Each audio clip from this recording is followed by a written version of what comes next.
नमस्कार. महाराष्ट्र योजना कॉर्नरमध्ये आपल्या सर्वांचे स्वागत आहे. आजच्या व्हिडिओच्या माध्यमातून आपण बघणार आहोत की देशभरातील शेतकऱ्यांसाठी राबवली जाणारी एक महत्त्वाकांक्षी अशी योजना म्हणजे प्रधानमंत्री किसान सन्मान निधी योजना. याच योजनेच्या संदर्भातील एक महत्त्वाचा अपडेट आजच्या व्हिडिओच्या माध्यमातून जाणून घेण्याचा प्रयत्न करणार आहोत.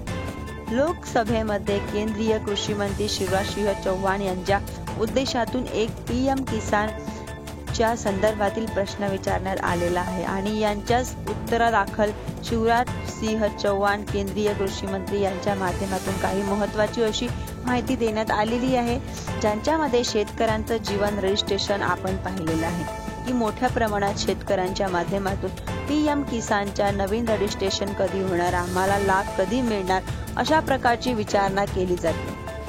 अशाच प्रकारे जर योजनेचा ज्या सध्या असलेल्या मार्गदर्शन सूचना आहेत त्यांच्यानुसार पात्र असलेले जे शेतकरी आहेत यामध्ये रजिस्ट्रेशन झालेलं नसेल किंवा झालेलं असेल परंतु अद्याप देखील त्यांची ओळख पटवून त्यांचं नवीन रजिस्ट्रेशन एक्सपेक्ट करण्यात आलेलं नसेल तर राज्य शासनाच्या मदतीने रजिस्ट्रेशन मंजुरी करून त्या लाभार्थ्यांना देखील त्यांच्या अंतर्गत जोडलं जाणार असल्याची माहिती यांच्या माध्यमातून दिली आहे.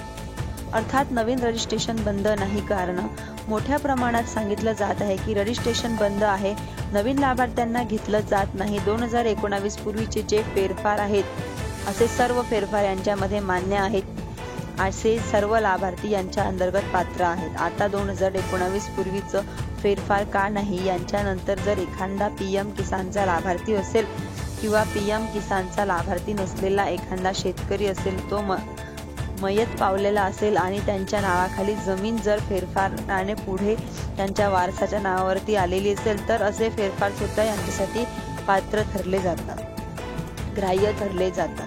त्यांच्यासाठी त्या मृत पावलेल्या शेतकऱ्यांचं आधार कार्ड आणि त्यांच्या फेरफाराची जी काही सगळ्या डिटेल आहेत त्यांच्या तुम्हाला नवीन अर्ज करताना द्यावे लागतात. त्याबद्दल आपण यापूर्वी सुद्धा माहिती घेतलेली आहे. आणखीन एक यांचा नवीन रजिस्ट्रेशन व्हिडिओ सुद्धा आपण लवकरच बनवणार आहोत.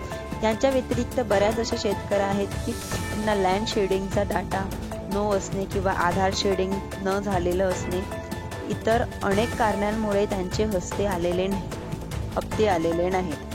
आता जर एखाद्या लाभार्थ्याने 5-6 हप्ता आलेले नाहीत, तिथून पुढचे हप्ते या कारणांमुळे बंद झालेले आलेले नसतील आणि असा लाभार्थी जर खरोखर यांच्या अंतर्गत पात्र असेल आणि त्यांच्या राज्य शासनाच्या व्हेरिफिकेशन नुसार तो जर पात्र झाला तर त्यांच्या लाभार्थींचे पेंडिंग असलेले हप्ते सुद्धा दिले जाणार असल्याची माहिती त्यांच्या माध्यमातून देण्यात आलेली आहे. कारण आपण पाहिलं आहे की राज्यात 2 हप्ते आले, 4 हप्ते आले, 6 हप्ते आले, 10 हप्ते आले आणि पुढचे हप्ते बंद झाले किंवा मध्यंतरी 4-5 हप्ते आले नाहीत. आता 10वा 11 12वा मधले हप्ते बंद झाले, परत हप्त्या बऱ्याचशा सध्या परिस्थिती आहे. अशा परिस्थितीमध्ये जर तो लाभार्थी पूर्वीपासून पात्र असेल परंतु या प्रशासकीय कामकाजामुळे जर लाभार्थ्याला हा लाभापासून वंचित राहिलेला असेल तर त्या लाभार्थ्याला सर्व हप्ते दिले जातील. अशा प्रकारची माहिती त्यांच्या माध्यमातून लेखी उत्तरात देण्यात आलेली आहे. त्यांच्यामुळे हा एक मोठा दिलासा